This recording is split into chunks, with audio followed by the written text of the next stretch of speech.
Assalamualaikum, I'm Soha Naved. I'm working as respiratory physiologist and a sleep study scientist in Australian Polyclinic, DHA Phase 5, Lahore. My qualification is MPhil in Physiology. So basically आज का जो हमारा topic है जिसके ऊपर आज मैं आपसे बात करना चाहूँगी वो है स्पायरोमेट्री। स्पायरोमेट्री बेसिकली हमारे पास एक सिंपल ब्रीथिंग टेस्ट है, ठीक है। It's a very common procedure जो कि आपके लंग फंक्शन को इवेल्युएट करने के लिए जो है डॉक्टर्स रेकमेंड करते हैं और हम उसे परफॉर्म करते हैं। हमारे क्लिनिक में स्पायरोमेट्री की बेसिक फैसिलिटी जो है वो प्रेजेंट है।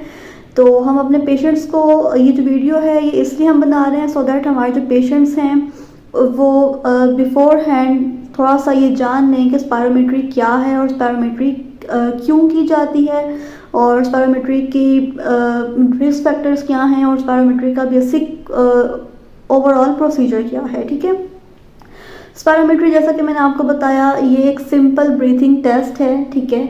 और ये आपके लंग्स को इवेल्युएट करने के लिए कि लंग्स के अंदर कोई भी अंडरलाइंग प्रॉब्लम, कोई भी अंडरलाइंग रेस्पिरेटरी डिजीज़ या कोई डिसऑर्डर तो नहीं प्रेजेंट, और अगर है और अगर वो डायग्नोज हो चुका है और डायग्नोज होने के बाद डॉक्टर्स ने आपको मेडिकेशंस रिकमेंड कर दी हैं, ठीक है। आप मेडिकेशंस ले रहे हैं, लाइक डिफरेंट इनहेलर्स आप यूज़ कर रहे हैं, डिफरेंट प्रिवेंटर्स यूज़ कर रहे हैं, तो उन मेडिकेशंस का आपके लंग्स के ऊपर कि कितना बेनिफिशियल वे में जो है वो अफेक्ट हो रहा है, ईदर हो रहा है या नहीं हो रहा, तो उसको बेसिकली इवेल्युएट करने के लिए ये जो टेस्ट है स्पायरोमेट्री बेसिकली हम इसे परफॉर्म करते हैं। इसके अलावा ये बात होगी ना कि अगर तो आपको डायग्नोज हो चुका है कि ठीक है आपको ये अंडरलाइंग लंग डिसऑर्डर है और आपको ये मेडिकेशंस हमने रेकमेंड की हैं, अब हमने फर्दरली ये चेक करना है कि इधर ये मेडिकेशंस प्रॉपरली वर्किंग में हैं या नहीं हैं, या किस तरीके से जो है अपना काम कर रही हैं, आपको मीन्स फ़ायदा दे रही हैं या नहीं दे रही, ठीक है। एक तो ये रीज़न हो गया स्पायरोमेट्री का, ठीक है। दूसरा ये है कि अगर हमने ये देखना है कि इधर हमारे जो लंग्स हैं वो किस हद तक अफेक्ट हो चुके हैं, लाइक अगर हमें डिफरेंट किस्म की सिम्टम्स होती हैं, लाइक वीजिंग हो रही है, चेस्ट टाइटनेस हो रही है, शॉर्टनेस ऑफ ब्रेथ हो रही है, चेस्ट टाइटनेस है, शॉर्टनेस ऑफ ब्रेथ, ठीक है, सांस फूलता है आपका, प्रॉपरली आप फिज़िकल एक्टिविटीज़ जो हैं वो परफॉर्म नहीं कर पा रहे, या आपकी जो एक्टिविटीज़ हैं वो स्लगिश हो जाती हैं, सांस फूल जाता है आपका, तो ये सारे साइंस एंड सिम्टम्स हैं बेसिकली कि आपको कोई ना कोई लंग डिसऑर्डर की तरफ आप जा रहे हैं, ठीक है। तो इस चीज़ को इवेल्युएट करने के लिए कि आपके लंग्स किस हद तक अफेक्ट हो चुके हैं या कौन सी अंडरलाइंग प्रॉब्लम है, कौन सी अंडरलाइंग रेस्पिरेटरी एलिमेंट से आप लोग गुजर रहे हैं, उस चीज़ को इवेल्युएट करने के लिए हम स्पायरोमेट्री परफॉर्म करते हैं, ठीक है। तो ये तो स्पायरोमेट्री का बेसिक सा इंट्रोडक्शन हो गया कि आपको ये अगर सिम्टम्स हों और अगर आपको अंडरलाइंग कोई रेस्पिरेटरी डिजीज़ डायग्नोज हो गया है और उसके बाद आपको कोई ना कोई मेडिकेशंस हमने रेकमेंड की हैं और उन मेडिकेशंस के इफेक्ट को चेक करने के लिए हम जो है वो स्पायरोमेट्री परफॉर्म करते हैं, ठीक है। अब स्पायरोमेट्री बेसिकली एक स्मॉल सा इंस्ट्रूमेंट होता है। ये वाली जो वीडियो है इसके अंदर हम आपको सिर्फ थोड़ा सा बताएंगे स्पायरोमेट्री क्या है, क्यों की जाती है, कैसे की जाती है। इसके अलावा जो पूरा डिटेल प्रोसीजर है उसकी हम नेक्स्ट इंशाल्लाह वीडियो जो है वो जल्दी आ जाएगी, तो वहाँ पे आप लोग प्रॉपरली इसका परफॉर्म प्रोसीजर देख सकते हैं। लेकिन बेसिकली क्या होता है कि स्पायरोमेट्री एक स्मॉल इंस्ट्रूमेंट होता है जिसे हम स्पायरोमीटर कहते हैं, ठीक है।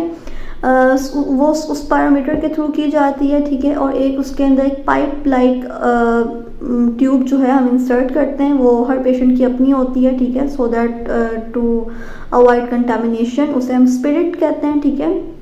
ब्रीथिंग टेस्ट ट्यूब सिंपली आप कहते हैं, उसको इंसर्ट करते हैं, ठीक है। उस स्पायरोमीटर को पकड़ के you have to hold that spirometer, आपने कंफर्टेबली चेयर के ऊपर जो है बैठना है, and then you have to take a deep breath in, जितना मैक्सिमली आप लोग इनहेल कर सकते हैं यू हैव टू इनहेल, ठीक है, आपने इनहेल करना है। उसके बाद आपने अपना सांस रोक के फ़ौरन से जो स्पायरोमीटर की जो स्पिरिट जो टेस्ट ट्यूब होगी उसको मुंह में लेके, ठीक है, अपने लिप्स से आपने क्लोज सील बनानी है, ठीक है। और उसके बाद you have to blast out, आपने जितनी एयर इनहेल की थी आपने कोशिश करनी है कि you have to breathe the maximum air out, ठीक है। और वो साथ में हम आपको गाइड करते रहेंगे कि जी आप कीप गोइंग, कि आप अभी तक जो है आप सांस जो है वो बाहर निकालते रहें, ठीक है। बेसिकली ये जो यही वाला जो प्रोसीजर है ये बेसिकली 3 टाइम्स जो है वो हम रिपीट करवाते हैं to avoid any sort of variation, ठीक है। और उसकी जो एक एवरेज और जो एक हमारा बेस्ट ट्रायल होता है उसको हम लोग कंसीडर कर लेते हैं, ठीक है। तो ये और बेसिकली पूरा जो ये हमारा प्रोसीजर है इट टेक्स अबाउट 30 मिनट्स। और उसके बाद जो है हम ऑन द स्पॉट आपको बता देते हैं कि ये इश्यूज़ आ रहे हैं आपके लंग्स के अंदर, आपकी लंग्स की एफिशिएंसी जो है वो इस हद तक ख़त्म हो रही है या इस हद तक बेहतर है, क्या हो रहा है, तो हम थोड़ा सा आपको उस वक्त गाइड कर देते हैं। उसके अलावा आपको विद इन 24 आवर्स जो स्पायरोमेट्री रिपोर्ट है वो आपको प्रोवाइड कर दी जाती है, ठीक है। अच्छा, इसके लिए बेसिक कुछ चीज़ें हैं कि स्पायरोमेट्री के लिए जब आपने अपनी अपॉइंटमेंट बुक करानी है तो पहले आपने बताना है कि आप कोई मेडिकेशन ले रहे हैं, नहीं ले रहे, या जो भी आप अपनी अगर कोई आपको डिजीज़ डायग्नोज हो गई है रेस्पिरेटरी डिसऑर्डर के लिए तो ऑब्वियसली आप कोई ना कोई पफर कोई ना कोई इन्हेलर ले रहे होंगे, ठीक है। तो आपने वो बता देना है सो दैट हम उसको ये देख लें कि अगर तो हमने बेसिकली ये वाला टेस्ट इस इंटेंशन से हमने आपको स्पायरोमेट्री परफॉर्म करनी है कि वी हैव टू एनालाइज और इवेल्युएट कि either you are suffering from any lung disease or not. तो इसके लिए जो है जो आप जो बेसिकली इन्हेलर्स या पफर्स हैं उनको हम रेकमेंड करते हैं कि वो आप लोग लेना बंद कर दें कुछ स्पेसिफिक टाइम पीरियड के लिए। लाइक वेंटोलिन है वो 6 to 8 आवर्स का उसका टाइम पीरियड होता है और प्रिवेंटर्स का 48 आवर्स का टाइम पीरियड होता है, ठीक है। मींस कि आपने जिस वक्त स्पायरोमेट्री के लिए आना है उससे पहले 6 to 8 आवर्स पहले आपने वेंटोलिन लेना बंद कर देनी है और अगर कोई और प्रिवेंटर्स हैं तो वो 48 आवर्स पहले लेना आपने बंद कर देने हैं, ठीक है। और ये वाले जो इन्हेलर्स हैं पफर्स हैं ये साथ लेकर आने हैं सो दैट हम स्पायरोमेट्री के दौरान ये देख लें कि विदाउट इन्हेलर्स क्या इफेक्ट है और विद इन्हेलर विद ब्रोंकोडायलेटर्स जो हैं क्या इफेक्ट है। तो बेसिकली ये छोटा सा एक ब्रीफ इंट्रोडक्शन था स्पायरोमेट्री से रेलेवेंट। आई होप आप लोगों ने इसको समझा होगा और स्पायरोमेट्री से पहले आपको आने से पहले ये कुछ चीज़ें थीं जो हम समझते थे कि आप लोगों को पता होनी चाहिए। So keep watching, stay tuned, thank you so much, Allah Hafiz.